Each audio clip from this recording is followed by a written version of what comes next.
Hi guys, Pastor John Mel here. I pray that this sermon will encourage you and deepen your faith. Kung na-bless po kayo sa message na ito, please like and share and tag someone and let's spread the word about the goodness and love of our God. Mabuhay po. Okay, we are continuing our series po at pinagamalagatan po natin itong Faces at the Cross. Okay, tignan mo nga yung face ng katabi mo. Yan, mukha bang pinapako yan? Di ba? Hindi naman. Napako lang yung pangako last time. Pero, banal yan. Sabi mo sa kanya, banal ka. Alright? You're righteous. We started this series last week and we're talking about faces during the crucifixion of Jesus Christ. And last week po pinag-usapan natin yung isang babae na tumayo sa harap ni Jesus Christ and she had been with Jesus Christ long time ago to support Jesus' ministry, to believe that Jesus is the Savior.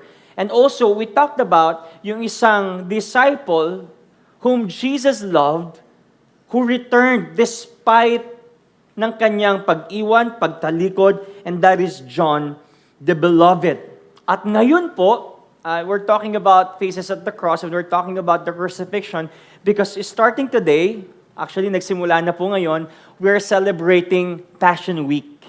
Right? Pag sinabi po natin Passion Week, ito po yung remembering the finished work of Jesus Christ mula ngayong Sunday. Ang tawag po ngayon ay Araw ng Palaspas. Okay? Sa English, Palm Sunday. Ito po yung time na si Jesus ay pumasok sa Jerusalem at sinamba po siya ng mga tao at sabi nila, Hosanna, Hosanna to the highest. So they worship the Lord as King.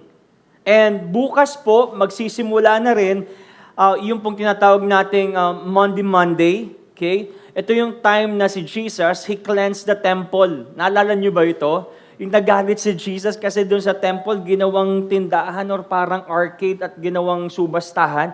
Kaya ang ginawa ni Jesus, nilinis niya yung temple, pinagwawasiwas niya yung mga table, but not the people. Magkaiba po yun. He flipped the tables, but not the people. And then afterwards, marami siyang ginawang miracles proving that He is merciful. And then Tuesday, confrontation. Tinuro dito ni Jesus yung Olivet Discourse.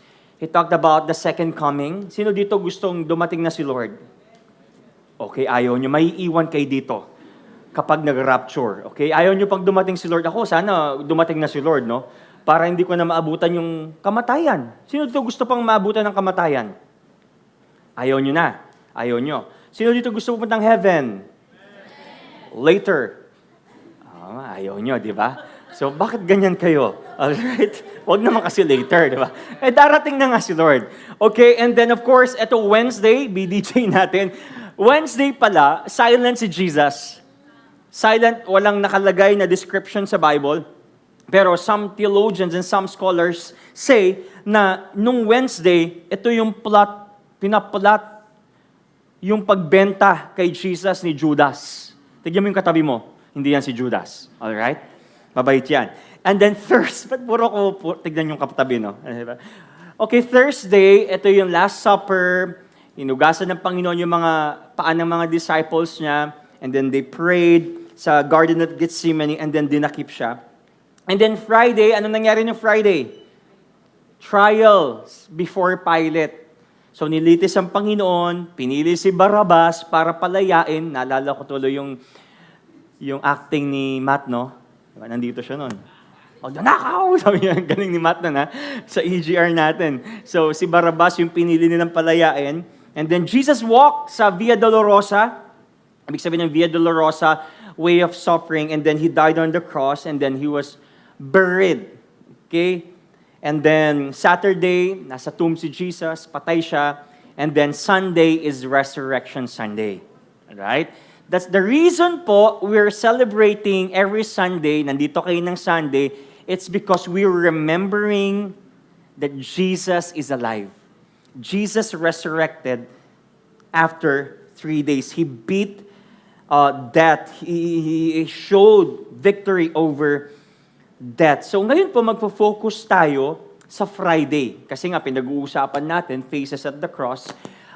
during the crucifixion. Now, can I invite everyone to please rise as we read the scripture? And may I invite here si Johan to read with us the scripture. Yeah. Can you give her a microphone? Okay. So she will be reading this slowly, and then hihinto-hinto tayo. By the way, we're going to see 8 faces. And bilangin ninyo as we read the scripture. You can now start. Ate Johan. And as they led him away, they seized one, Simon of Cyrene. Stop there. Si Simon of? Cyrene. Tumatak talaga, bro. So that's the first face. Tuloy tayo, ate. Who was coming in from the country, and laid on him the cross, to carry it behind Jesus. And there followed him a great multitude of people. Okay? And then second is the great multitude. Tuloy tayo. And of women who were mourning and lamenting for him.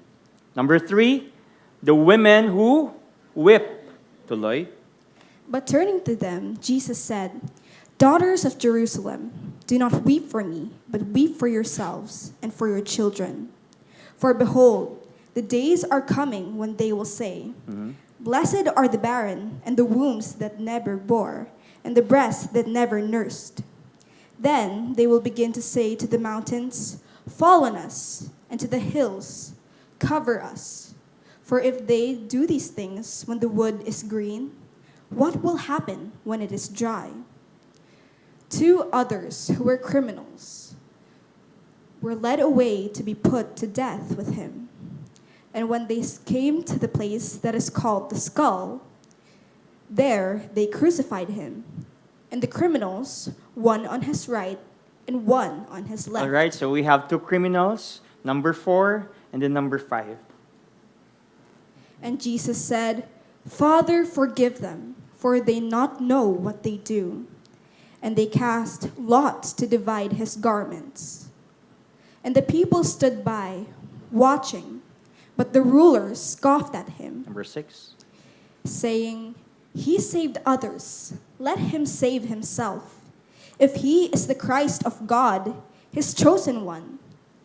The soldiers also 7. mocked him, coming up and offering him sour wine, and saying, If you are the king of the Jews, save yourself. There was also an inscription over him, This is the King of Jews. One of the criminals who were hanged railed at him, saying, Are you not the Christ? Save yourself and us. But the others rebuked him, saying, Do you not fear God, since you are under the same sentence of condemnation? And we indeed justly, for we are receiving the due reward of our deeds. But this man has done nothing wrong. And he said, Jesus, remember me when you come into our kingdom. And he said to them, Truly, I say to you today, you will be with me in paradise. Let's bow our heads and let's pray. Father, we thank you for your word. We ask your guidance, Holy Spirit. We want the revelation. We want the blessing of revelation. Na Panginoon, matutunan po namin na mag-respond, kagaya po ng repentant criminal. And I pray, God, as we read and preach the Word of God, use your preaching para po magbago ang aming mga puso at mag-iba ang aming pananaw when it comes to seeing the cross. This is our prayer. In Jesus' name we pray. Amen and amen. Can I have that, please? Thank you so much, Johan. Palakpakan natin si Johan. Ang ganda ng boses ni Johan. Para akong nakikinig ng pampatulog, yung si Inka. Kilala yung si Inka? Galing, no? Okay, let me give you brief context ng binasa po natin. This is during the crucifixion. Gaya nga ng sabi ko, nangyari po ito ng Friday. And nag-start po yung paglilitis at yung paglalakad ni Jesus mula doon sa Jerusalem, patungo doon sa Mount of Skull or tinatawag nating Golgotha. At kung makikita po natin dito at the cross, hindi lang si Jesus ang makikita nating faces. Kasi somehow, meron tayong depiction na pag sinabi nating crucifixion or cross, ay si Jesus lang tapos wala na. No, there are so many faces during the crucifixion. There are so many faces at doon po natin makikita, doon sa binasa natin, yung iba't ibang klaseng puso ng tao when it comes sa pagtingin at perspective sa cross. So, we have different faces. We will see here different responses. Pero at the end of the story, there is only one Savior.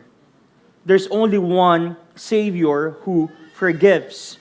Today, we're going to see 8 faces.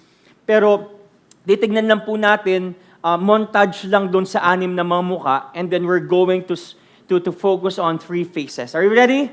Ready na tayo? Let's go. First face, si Simon of Cyrene. Okay. Simon of Cyrene. Kanina pre-niche po ng bishop ito, at ang ganda ng pagkaka-deliver niya dito at pagkaka-expose niya. But if you're going to see Simon of Cyrene, he is a forced follower. He was just forced. Parang pinilit lang. Sabi po sa Luke chapter 23, verse 26, it says here, "And as they led him away, they seized one Simon of Cyrene, who was coming in the country, and laid on him the cross to carry it behind Jesus." Now, kung titignan nyo itong character ni Simon of Cyrene, isang verse lang ito. At, of course, the Bible interprets itself. Pero how can you interpret kung babasahin mo isang verse lang? That's why doon natin kailangan ng digging, doon natin kailangan ng revelation ng Holy Spirit. At if you're going to look at this story and this person, pinilit lang siyang buhatin ng cross ni Jesus. So imagine that, walking sa Via Dolorosa, bigat na bigat si Jesus. And then, of course, ang pinangsasalunan ni Jesus, yung tuhod niya, at nung hindi na niya kayang saluhin through his knees, mukha na niyang pinangsasalo niya. So ngayon, dahil nakita siguro ng mga soldiers, hirap na si Jesus, hinila bigla itong si Simon of Cyrene. At si Simon of Cyrene, he's just a visitor. Kumbaga, he was just a tourist. Galing siya from Libya. He's an African guy. At turista lang siya kasi nga, pista noon during that time. Pero makikita po natin dito, wala siyang choice kasi pinilit siya. Alam niyo po minsan, no, kung magre-reflect tayo dito, madalas may mga unplanned tayong mga pangyayari sa buhay natin, unexpected calling sa buhay natin, at yun ang ginagamit ng Panginoon para gamitin tayo.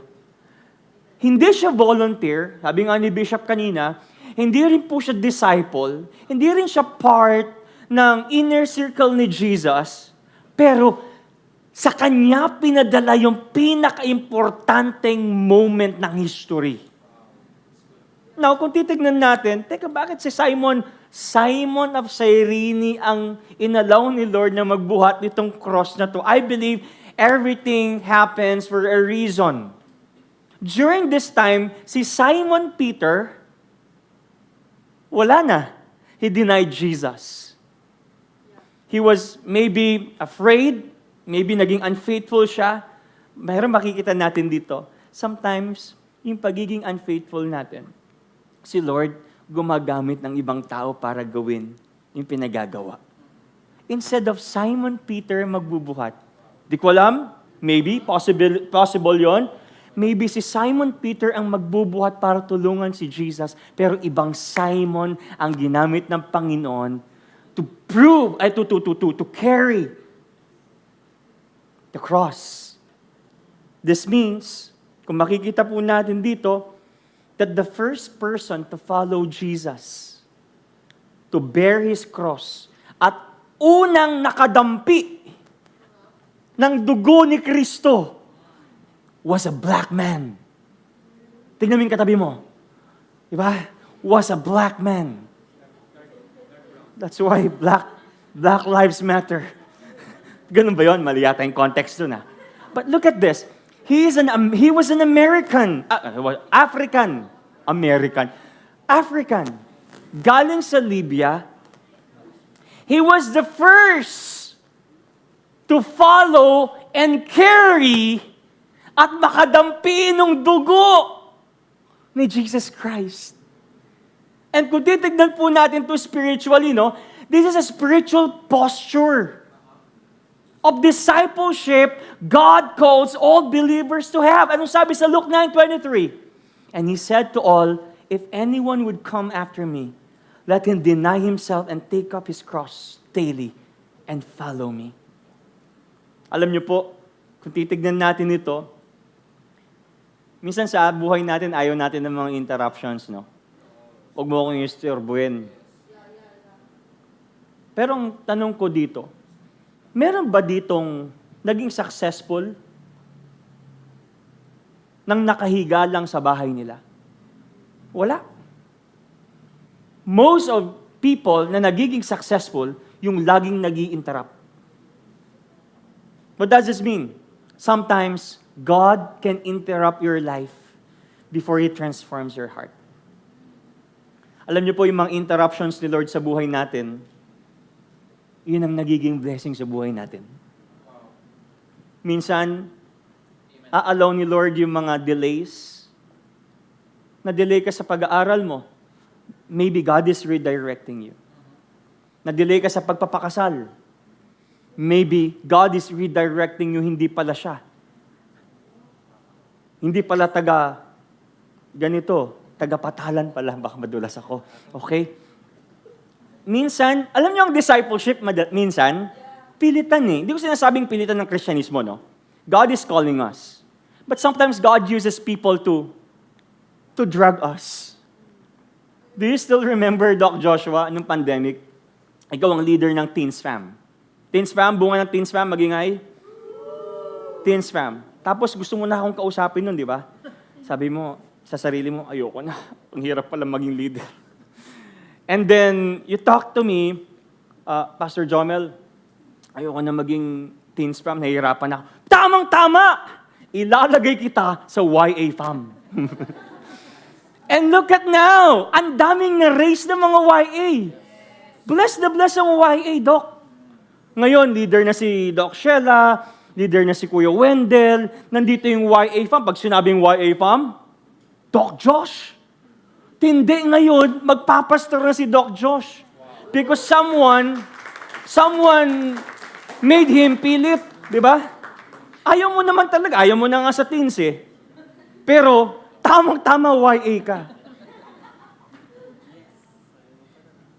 Ayaw mo pala, okay? Gagamitin ka ni Lord. Itong sa'yo. Hindi ko sinasabing ako si Lord, ha? Okay? But sometimes, God uses people to drag you to do His will. Remember, Kuya Jed, nung part na pinipilit kita first time natin sa ministry, di ba? Taga-edit ka. Tapos lagi ka nang pinapauwi. Hindi, halika dito, para kay Lord ito. Until such time si Kuya Gerald, next Sunday, gagawin na rin siyang pastor. Hindi ko sinasabing, ito mga to, yung mga pinipilit talaga nagiging pastor eh. Okay. My wife, pinilit niya akong maging asawa niya. Di, biro lang. Okay lang. Biro lang. Okay lang. Sabi ko, kasi I was encouraging my wife. Alam mo, sabi ko, man. Sabi ko, par. Alam mo, we have to invest in the next generation. Hindi pwedeng hindi ka magsasalita. Kasi ayaw niya, she was shy eh. At tuwing umaharap daw siya sa mga tao, sabi niya, nanginginig yung tuhod ko. Hindi.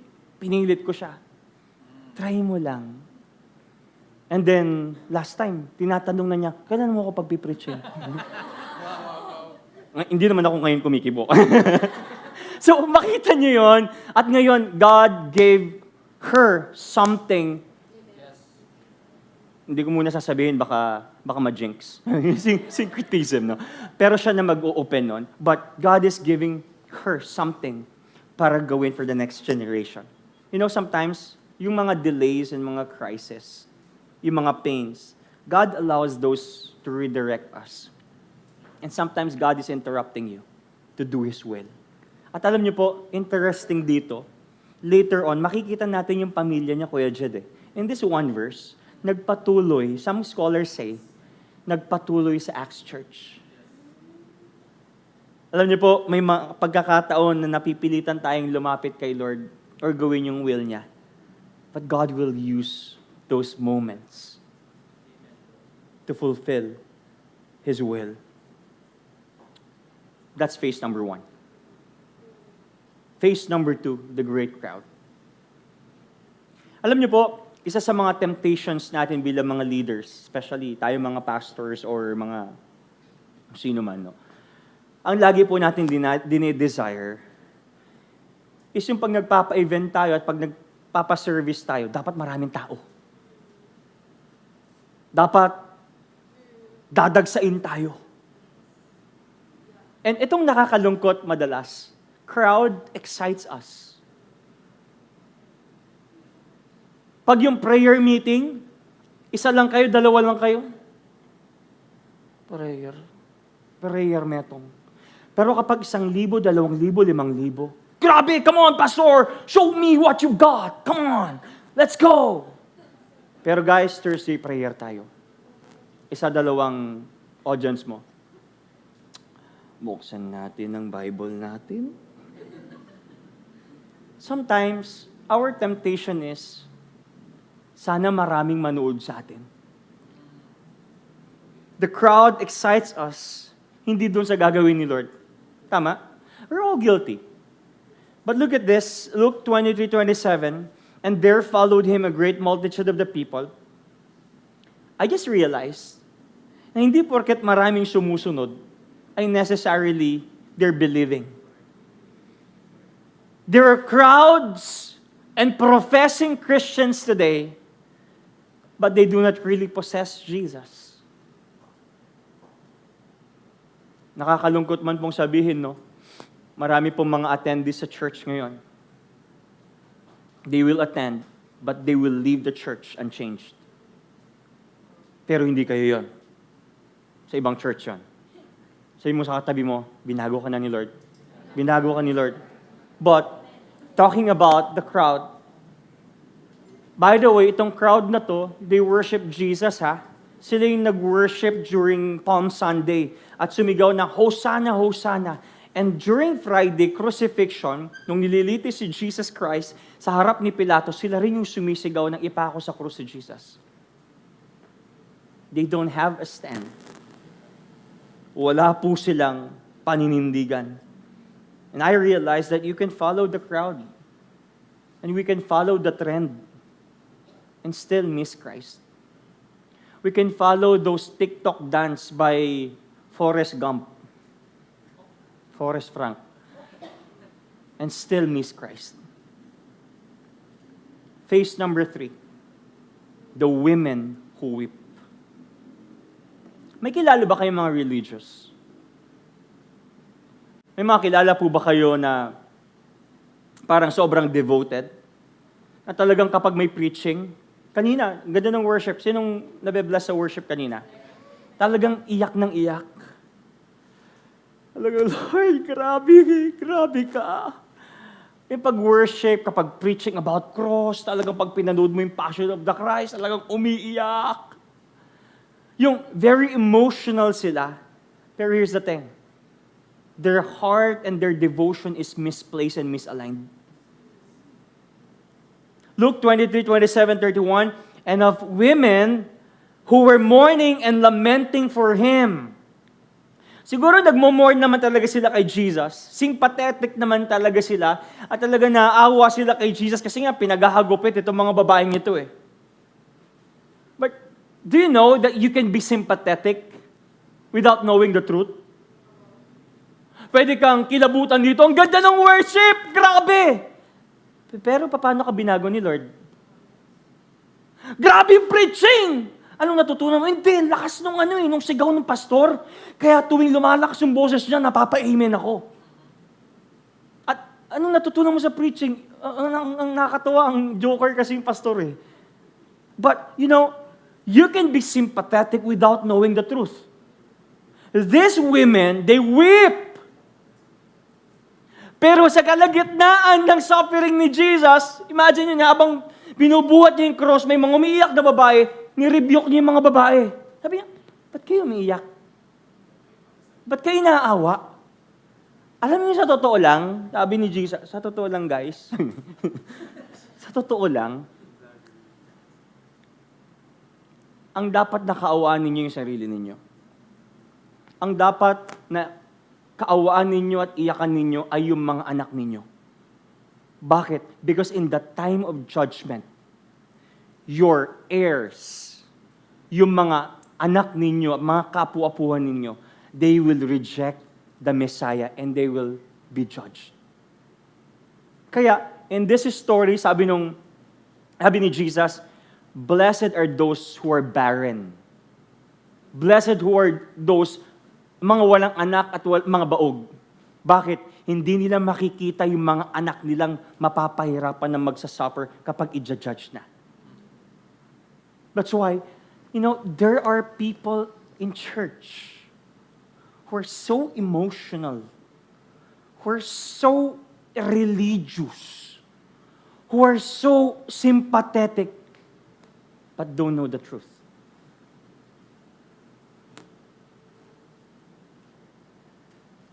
It says here, emotions without knowing the truth lead to misplaced devotion. Meron ba dito yung naiiyak ka pag yung nagpapayak na si pastor? At yung goal naman ng pastor, paiyakin kayo, di ba? Hindi para magbago yung puso. Or pag yung victory song na, talon ng talon. Yung pag-worship na, talagang hype na hype ka. Pero pag yung word of God na, natutulog na. Hindi ko ba tapos yan? Meron ba dito sino dito nag-EGR na? Di ba, pag-cross talagang mapapayak. Tanungin ko kayo, ba't kayo umiyak? Ba't kayo umiyak? Kasi parang kinokondemn yung sarili nyo, no? Parang, bakit ko ginaganito si Jesus? Kasi hindi ako nag-church, hindi na ako nag-mentoring. Parang sinisisi mo yung sarili mo. Kasi may hindi ka nagawa para kay Jesus. But you don't really understand the truth. So parang sinasabi dito ni Jesus, huwag niyo akong kaawaan. Ang kaawaan ninyo, yung sarili niyo, and yung family niyo, they will not believe. You can be moved emotionally, but not transformed spiritually. Number 4, the rulers, the self-righteous. Phase 4, the rulers. Sino ang nagpapako kay Jesus? The rulers. Bakit nila pinapako si Jesus? They were jealous. Bakit sila jealous? Kasi mas sikat na si Jesus. Paano naging mas sikat si Jesus? Kasi si Jesus nagpapagaling. But these rulers are self-righteous. Alam niyo po, pride sometimes, ang standard po ng holiness natin is yung meron tayo at alam natin. Itong mga rulers, itong mga Pharisees, mga Pariseo, bakit na lang ganun nila tignan ang sarili nila? Because they believe mas marami silang alam na batas ni Moses kaysa sa mga taong nasa paligid sa kanila. But in fact, they are far from God. Kaya nga tinawag na far I see. At kaya, alam nyo kung bakit, alam mga taong mapapride, seryoso mukha niyan. Pag may nakita kayo sa baba, seryoso mukha, Sadducee yan. Bakit? Kasi, sad you see. Pinapakita nyo lang, hindi mo ba nakikita yung mukha ko, seryoso ako? Huwag mo akong jojokin, ha? Sir, galang mo ko, pastor ako dito. Ha? That's pride. And these people, Pharisees and Sadducees and scribes, they're so prideful and they're so, alam niyo yung holier than thou attitude? Yung, ganito kasi tayo eh. Of course, may tendency tayo. Wag kayong maglalaya, magsisinungaling. Minsan, kung bakit tayo pumupunta at ini-stalk yung account ng mga kakilala natin, para malaman kung ano mga achievements nila at i-compare natin sa... Tignan nga natin yung church ng ganito. Ay, mas magaling pa rin ako mag-preach.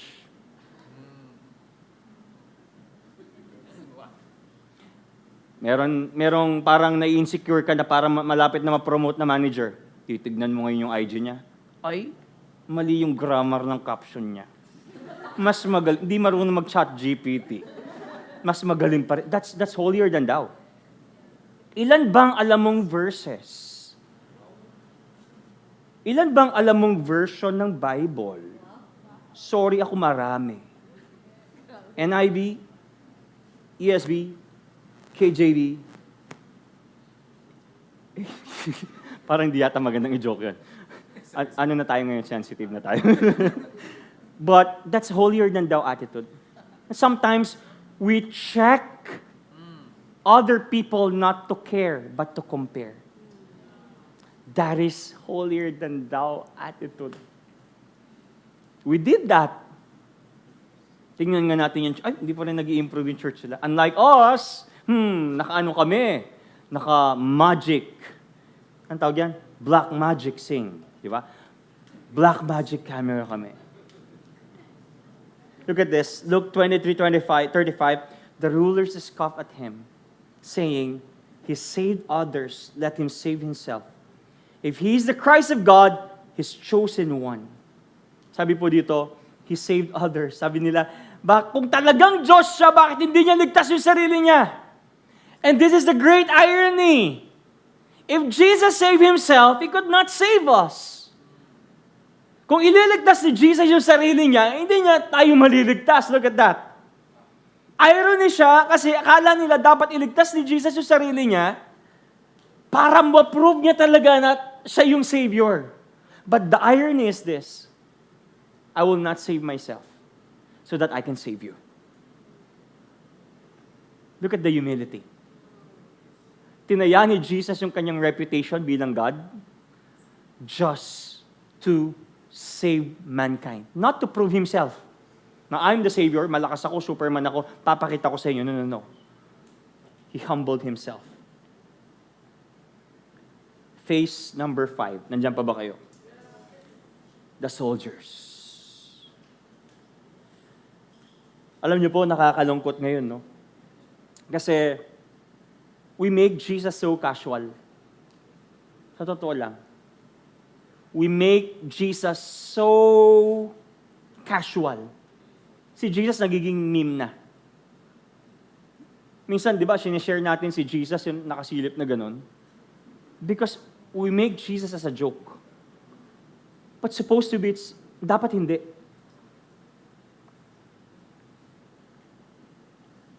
Jesus became a meme. Some gays, they are, portraying Jesus and mocking Jesus. That's rude. That's blasphemy. In fact, yung gagawin yung penitensya, yung susugating yung likod, tapos maggagarang-garang, tapos magpapapako sa krus, that's blasphemy. Hindi naman talaga magpapako, tatali lang na ganun. At bago sila magpenitensya, magre-red horse muna sila para maging numb yung kanilang katawan. Ano yun? Tapos nasa gilid, pare, tuloy pa natin? Tara, tuloy natin. That's blasphemy. Totoo ba yun? Jesus became a meme. Nakala nila, biro yung ginawa ni Kristo. Yung word na Jesus, yung word na Yeshua, Yahweh, sobrang pamilyar. So in verse 36 and 37, the soldiers also mocked Him, coming up and offering Him sour wine, in Tagalog, suka. Hindi, ang binigay nilang sour wine is yung cheap. Kasi nga, tingin nila kay Jesus, ipitsugin. They were insulting Jesus and saying, if you are the king of the Jews, save yourself. They mocked Jesus. They insulted Jesus. Ginawa nilang biro si Jesus while He was suffering. Alam niyo po sa Jewish tradition, alam niyo ba kung gaano ka sacred ang pangalan ng Panginoon? Sa Exodus, hindi nila binabanggit ang salitang Yahweh. Kasi ayaw nilang ma-mispronounce sila ng salitang Yahweh kasi nga it's sacred. Kaya ang ginagawa nila, pinalitan nila ng word na Adonai. Adonai means Lord. Kasi nga yung Yahweh, hindi nila mabigkas. Kaya yung Yahweh, nilagyan lang nila ng A at saka E so that they can pronounce Yahweh. Pero hindi talaga nila mabigkas. At sa madaling salita, they're not pronouncing or they're not saying the word Yahweh because it is sacred. Pero ngayon, meme. Meme yung God. Meme si Jesus. Meme yung Yahweh.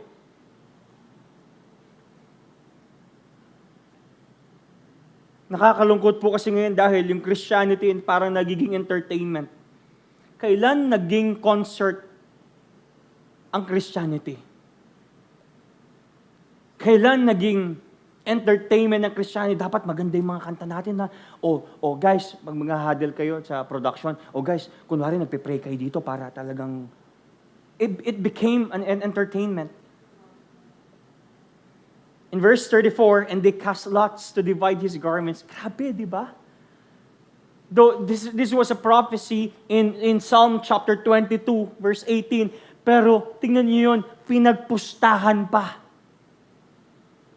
Hindi ko alam kung nag-uno card sila or nag-dice sila o kanino to. Guys, habang namamatay si Jesus, pinagpustahan nila at pinagsugalan nila yung damit ni Jesus. What does this mean? This means that they valued temporary things while ignoring yung eternal reality. Minsan po, nakakalungkot, mas concerned pa tayo sa pera kaysa sa kaluluwa.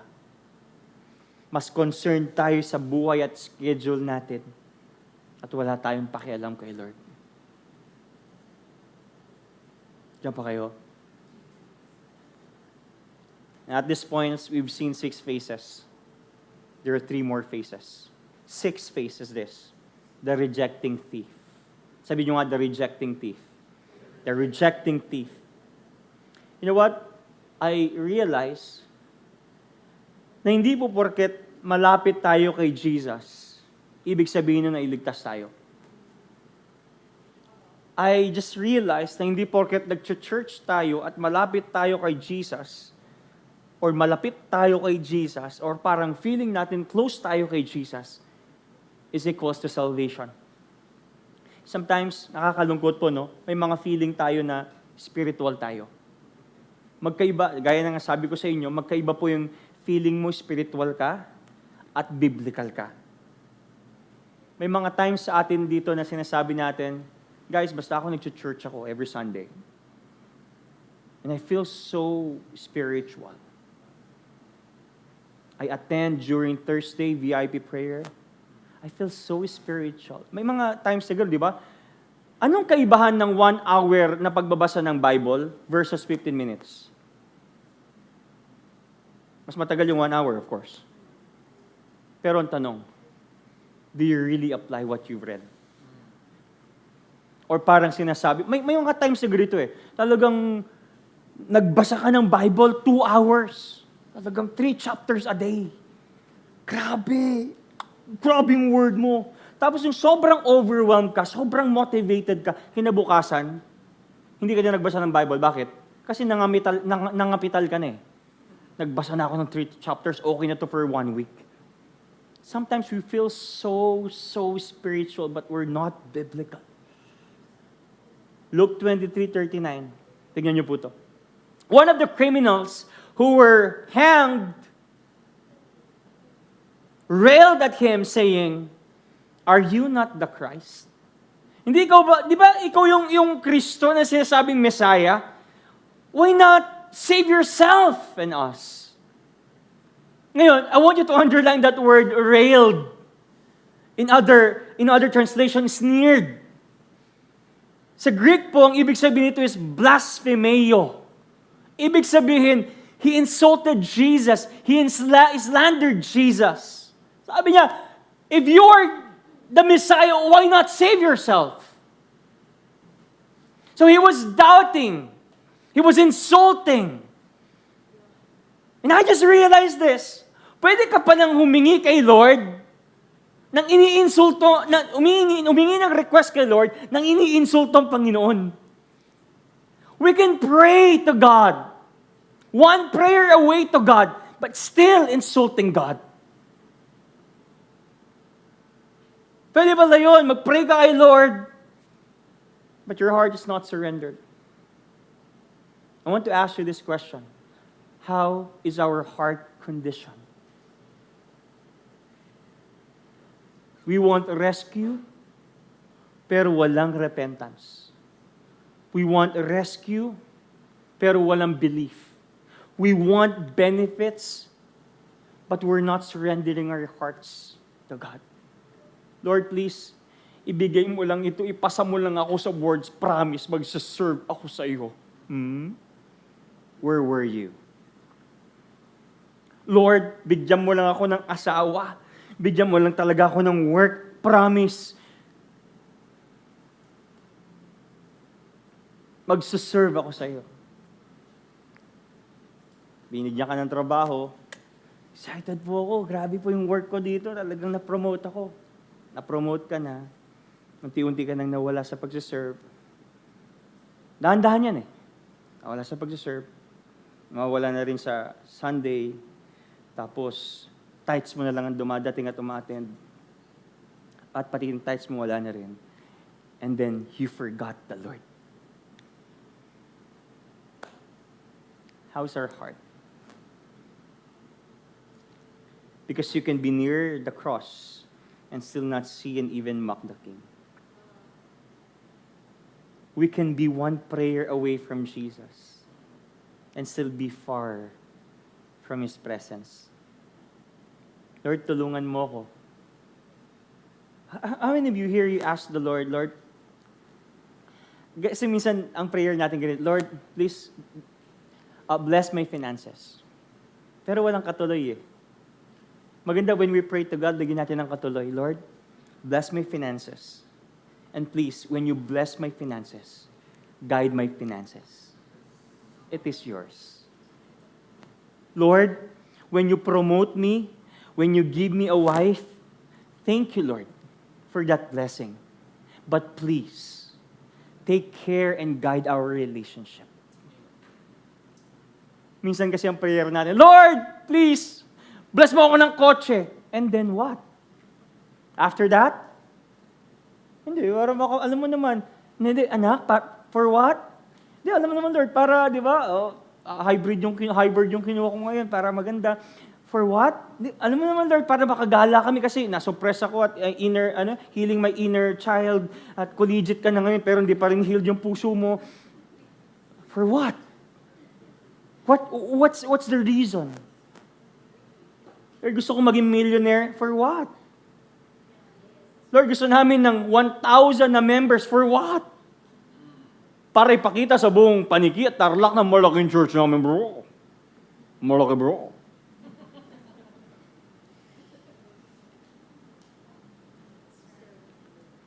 Gusto mo mag-highest honors? Gusto mo mag-cum laude, summa cum laude, maxima laude?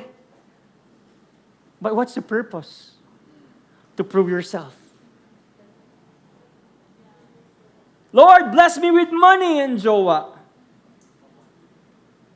But don't lead me. Akin to, Lord, eh. Pinaghirapan ko to, eh.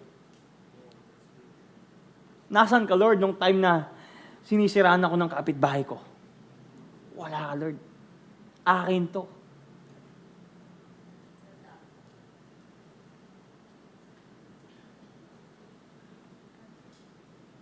And I just realized, kanina, habang nagdi-devotion ako at nagte-treadmill ako, I just realized, life is so unfair.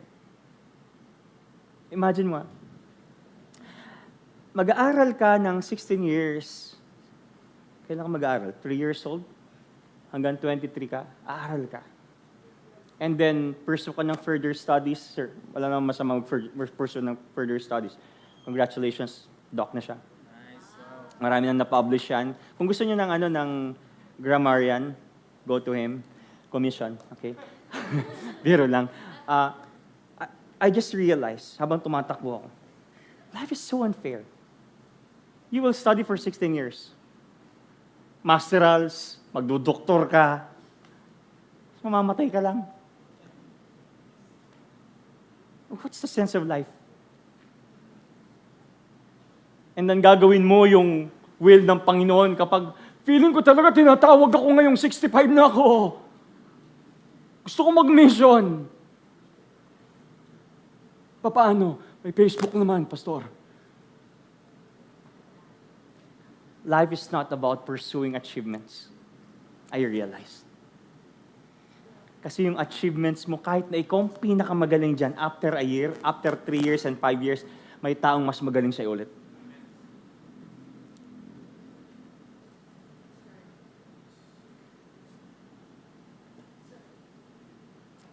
Ba't tayo napunta doon? Phase 7. Diyan pa kayo? Phase 7. The repentant thief. May dalawa pong kriminal. Okay? Sa mga nakikinig po ng pabasa, hindi po totoo na may pangalan sila, okay? Si Dismas at saka si Gestas. Dimas at saka si Gestas. Nasa kanan daw si Dimas kasi right. Right siya. Left si Gestas kasi nangaliwa siya. So, painting lang yon. Wala sa Bible yon.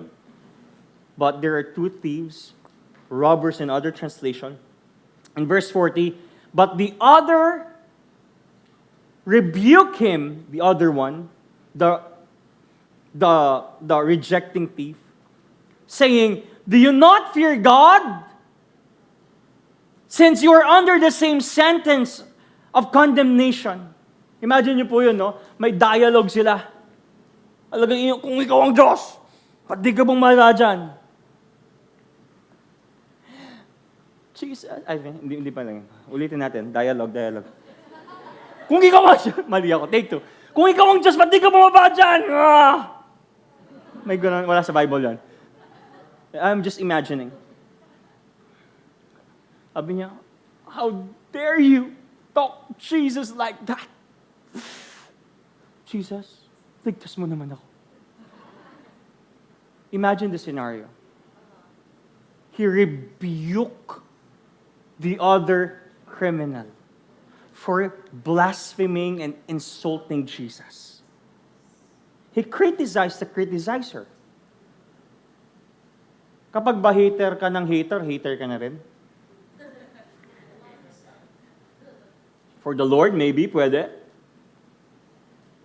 In verse 41, and we indeed justly, for we are receiving the due reward of our deeds. But this man has done nothing wrong. Wala siyang ginagawang masama. Verse 42, and he said, Jesus, ito ang ganda nito. Remember, sabi niyo nga, remember. Jesus, remember me when you come into your kingdom. Now, kung titignan niyo po yung word na remember dito, in Greek, meaning mnesteti. Sabi niyo, mnesteti. Nesteti. It means remember with action. Remember with mercy and action. Do you still remember si Noah nung nasa Genesis chapter 8? Merong flood. And then the Bible said, God remembered Noah. God remembered Noah and then what? What did God remember? He remembered Noah, okay, tapos na yung judgment. Sabi ng Panginoon, okay, hintayin nyo lang humupa yung tubig and then judgment will matatapos na. So, ibig sabihin, God remembered Noah and showed favor. God remembered Noah, then acted to end the judgment. In Exodus chapter 2, remember, God remembered His covenant, then delivered Israelites from the hands of Pharaoh. Remember means, think of me, Jesus. Because I know, when you remember me, you will save me. When Jesus remembers, He acts on His promises. Amen? Ano po yung mga pangako na naaalala niyo yung sinabi sa inyo ng Panginoon. Hindi ko sinasabi dito ang desire ninyo. Di ba, Lord, sinabi mo na bibigyan mo ko ng kotse, saan? Saan niyo sinabi yon? Saan niyo sinabi dito yon? Sometimes we create our own blessings. Pero yun ba talaga ang will ng Panginoon? Lord, sabi mo, bibigyan mo ako ng jowa this year. Saan banda? Ano yung mga bagay na binigay sa iyo ni Lord? Not personal desires po. Kasi hindi po kasi lahat ng plano natin will ni Lord. Pero lahat ng plano niya, gagawin niya. Forgiveness. Forgiveness. What Jesus said, if you come to me, I will forgive you. Aren't you blessed because you have forgiveness and salvation? Whoever believes has eternal life. I will never leave you nor forsake you. He promises salvation. And He promised restoration. I can make all things new. You have assurance. Sabi mo sa tabi mo, you have assurance. Paghawakan mo yun. Look at this. Gusto kong ipakita po sa inyo yung repentant thief. Okay? Kalawa kanan. Si Gestas daw at saka si Dismas or Dimas. But look at the responses ng mga criminal na ito. The rejecting thief. Show it, please. Yan. The rejecting thief mocked Jesus. Itong criminal na ito, itong rebellious criminal na to, anong ginawa niya? He joined with the crowd. Because the crowd were insulting Jesus. And he joined with them. He followed the trend. Let's make Jesus meme. Let's follow the trend. They were mocking, they were insulting, they were doubting, and he joined them. But the repentant thief, what? Trusted Jesus. He recognized that Jesus was innocent man and the king. Sino dito naniniwala ng Panginoon natin ay walang kasalanan? Look at the view of self. Yung rejecting thief, he did not admit his sin. There was no admissions of sin. May kakilala ba kayong ganyan? Yung hindi niya nire-recognize na mali talaga siya. Ay, may mali siya. Girls. Ngayon malakas nag-amen eh. But, hindi, pinatawad niya ng Panginoon niya. Amen? Parang mahina. Okay. Amen? So, admission of sin. Mga babae, mga lalaki, parang tumatawa yung mga babaeng asawa dito ha? But, look at the rejecting thief. He did not admit his sin. In fact, he blamed God. He insulted God. Wala siyang takot sa Panginoon.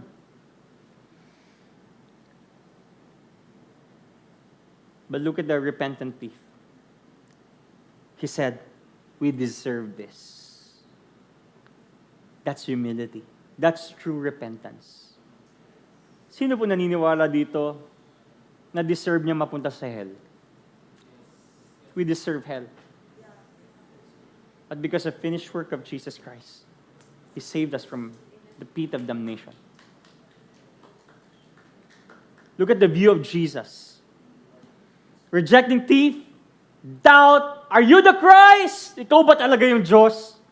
Ligtas mo yung sarili mo. He was doubting, but the repentant thief, have faith.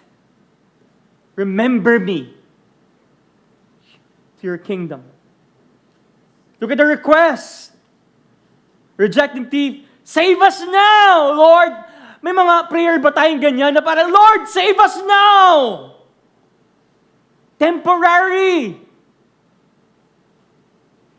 Na parang, Lord, sige na, ligtas mo lang ako dito sa utang namin at saka dito sa kahiyan na to. Pero wala talagang balak magbago. It's temporary. So tignan yung nasa isip nung rejecting criminal. Kung ikaw ang Diyos, sige nga, ligtas mo ako ngayon. But the other thief, sabi niya, remember me. Ibig sabihin, naniniwala siya na yung buhay ay hindi lang earthly, kundi meron pang mas eternal. When we pray to God, are we thinking of temporal things or eternal things? Lord, I'm praying for this blessing, finances, at pag-graduate mo ako because you will give me knowledge and wisdom dahil magagamit ito for eternity. Maraming masyasira ng gospel. So give me that strength. The second criminal understood that there was something beyond their present trouble. And look at the outcome. Nakakalungkot. Rejecting thief died in sin, but the repentant thief saved by grace. And this is genuine repentance. This is saving faith. He was and is saved by Jesus. Our last phase. Jesus, the Savior who forgives. Jesus who shows mercy, who shows grace, and the one who saves. Alam niyo po, speaking of mercy and grace, habang iniinsulto at minamak si Jesus, titignan niyo ang Bible sa account na to, pinagtatanggol pa niya tayo. Look at this verse. Habang nakikipagkwentuhan ka dyan sa likod. Habang binabastos mo si Jesus dyan sa likod. Habang nag-iisip tayo ng mga lustful thoughts. Habang kung ano-ano mga iniisip natin, nagpipreach pa dito, or ano kayang ulam natin mamaya. Or maybe, I don't know if you are hitting someone directly and you are destroying his reputation, I don't know. Or maybe you are mocking and you are insulting Jesus. I don't care about you, Jesus. Who are you? Ito ang sabi ni Jesus. And Jesus said, Father, forgive them, for they do not know what they do. He justified us while we were still sinning. Father, hindi nila alam ginagawa nila, patawarin niyo sila. That's the God we serve. At ang tawag po dyan is justification by grace through faith alone in Christ alone. Alam niyo po, hindi niyo kailangan linisin ang sarili ninyo para lumapit kay Kristo. You just have to believe because He is offering that gift. Pag sinabi natin gift, hindi pinipilit. Hindi po siya minamanipula, tinatanggap ang gift. And because it is gift, you don't have to work for it. We are justified because Jesus finished work. Alam niyo po pag sinabi natin justified, tayo, parang ganito yan. Lahat ng kasalanan natin, mula past, present, and future, kinuha niya at inako niya. Bukas mamaya lang magkakasala ka. Magkakasala ako. Lahat ng yon, kinuha ng Panginoon. Yung taong walang kasalanan, naging kasalanan, so that we might become His righteousness. That is justification. Parang ganito yan. May utang ka sa school mo, 30,000, wala kang pambayad, and someone paid for that bill. At siyang umako ng utang na yun. That is justification. No works. No donations. Hindi mo sasabihin, Father, magdo-donate po ako ng 1 million, pag-pray niyo po ako. No. By the way, no baptism, because you don't need baptism to be saved. Immersion man or wisicism man, you don't need baptism to be saved. No time. Walang ritual. Teka lang, Jesus. No. It's in Christ alone. Salvation is in Christ alone. And look at this. Ang ganda. A lifetime of sin can be erased in one moment of true faith. Mga kasalanan natin, simula nung bata tayo at di ka pa pinapanganak, makasalanan ka na eh. Mula nung tinanggap mo si Kristo, they were all erased. Sabi ng Panginoon, I will remember sin no more because of what Christ has done 2,000 years ago. Look at this. Anong kaibahan ng dalawang criminals?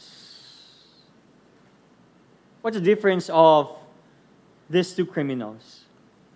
The difference was not their past. Parehas silang kriminal eh.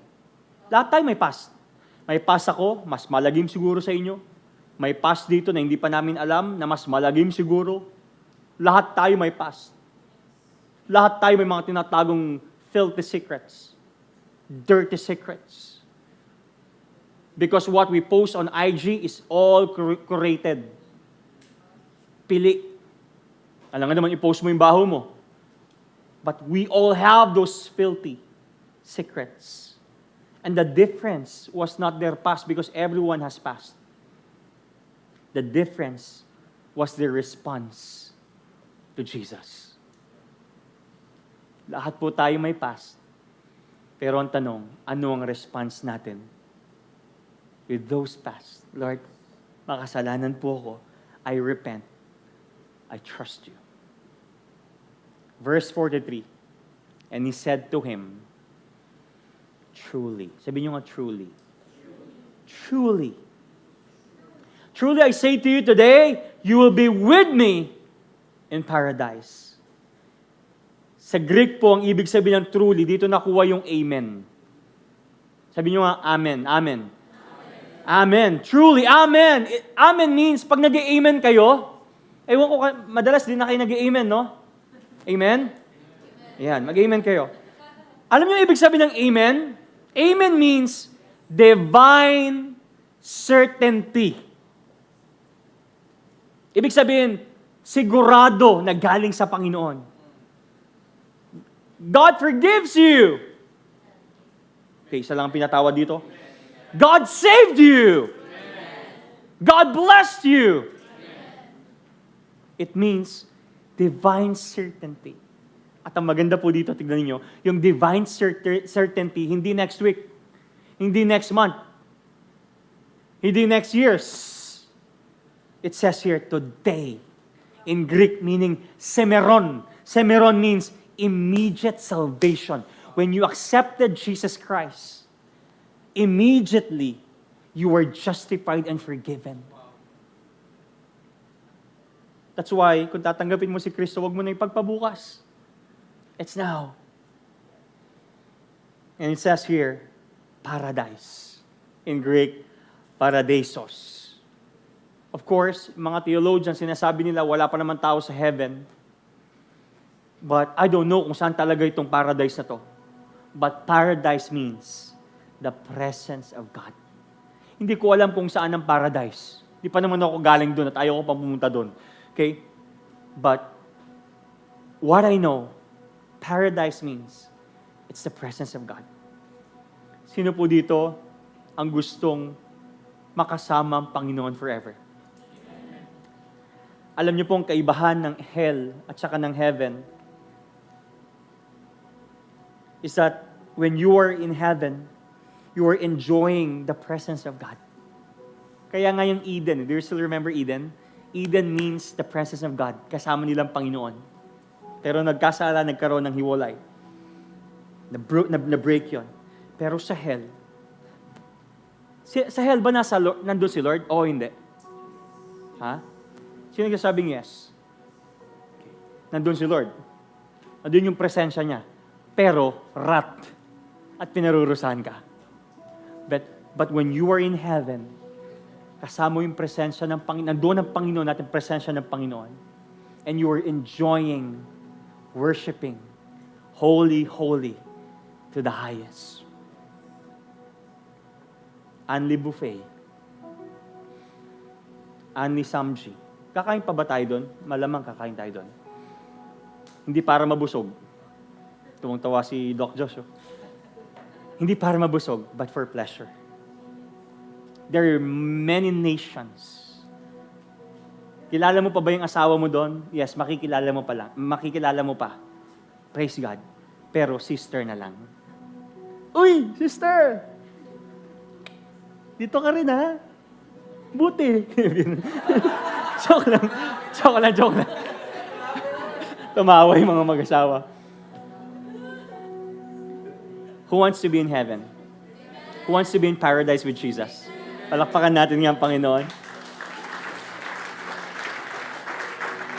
And here's the challenge part po before we end this. Hindi ko na kayo papaiyakin, nagsasawa na magpayak-payak eh. Okay? Gusto ko magbago kayo, bago tayong lahat. But look at this. Jesus does not wait for you to get better. He saves you as you surrender. How many of you here you want to surrender their lives? Pwede bang tumayo tayong lahat?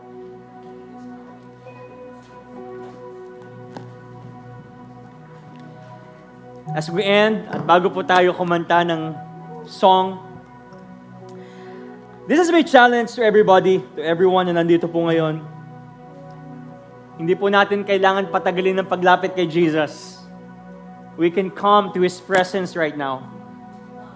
And remember, He remembers His promises. And when He remembers, He acts on it. When you believe and trust Jesus, the assurance of salvation will be there. Hindi nyo po kailangan maging perfect. Sino dito perfect? You don't need to be perfect. You just have to believe. How many of you here you want to believe right now? Pwede bang yumuko po tayong lahat? At hawakan ninyo yung katabi ninyo? Come on. Yan yung makakasama nyo sa presence ni God eh. Yung hindi hahawak. Baka ano. Come on. Hold the person seated next to you or standing next to you. Hallelujah. I just want to make sure na tinanggap talaga natin si Jesus. Ngayon po, ipagpe-pray ko kayo at sasabay kayo sa isang prayer. Prayer of acceptance. Na simula ngayon, tinatanggap mo si Jesus na iyong Panginoon. Siya ang master mo, hindi yung TikTok. Siya yung master mo, hindi yung pera mo. Siya yung master mo, hindi yung asawa mo. Siya yung boss mo, hindi yung CEO nyo. But He is your Lord. He is your master. He is your Savior. And you will say this and confess that Jesus Christ is Lord. Sincerely, wholeheartedly, and lovingly. This is the prayer. Sabayan niyo po ako, pwede niyong lakasan. Kung nahihiya ka, pwedeng mahina pero maganda sincere. This is the prayer. Father, salamat po dahil minahal niyo ako sa pamamagitan ni Jesus. Jesus, salamat dahil namatay ka para sa akin, para sa mga kasalanan ko. Thank you for making me righteous. Thank you for saving me from the pit of damnation. At gusto ko at tanggapin kita ngayon bilang aking Panginoon, bilang aking Lord, bilang aking Master, bilang aking Savior. At simula ngayon, Ikaw ang aking Savior, ang aking Blesser. Sulat niyo po ang aking pangalan sa aklat ng buhay. Gusto kong makasama ka sa paraiso. Your presence. This is our prayer. At lahat ng tinanggap si Kristo ay magsabi ng malakas na Amen, and Amen, and Amen.